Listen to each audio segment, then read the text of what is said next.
For the last several videos, you've heard me talk about grief as it relates to loss and death, particularly deaths of my 10 loved ones that occurred in 10 months over the last few years. However, grief has a complex definition, and it can include more examples than the loss of a loved one. Grief, by definition, is a natural emotional response to loss.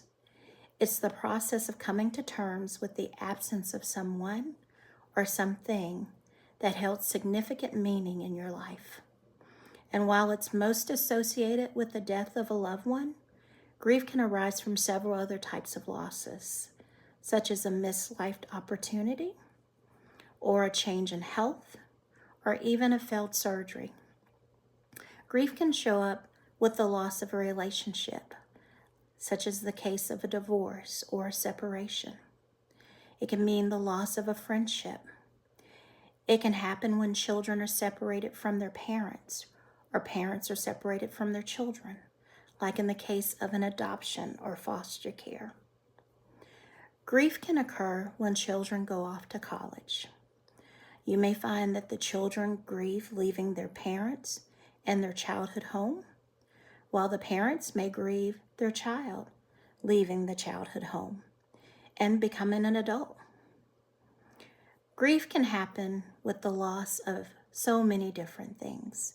It can happen with a job or a dream or even an expectation. It can happen when something catastrophic happens, like the loss of a home due to a fire, such as in the case of California, or an earthquake or a hurricane, or some other cause. Grief can occur with the loss of an identity. That will be another video. But for now, I would like you to think and reflect on your definition of grief. What has that been in the past, and how have you perceived and processed your own grief situations and scenarios? Explore for yourself what losses have you experienced that you may or may not have grieved over the course of your life.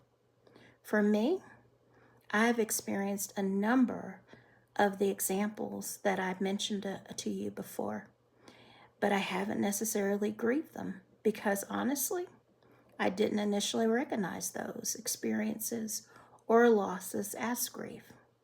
However, now that I am aware, I want to share with others so that they can become aware too. My name is Mishon Landry, and this is my grief journey.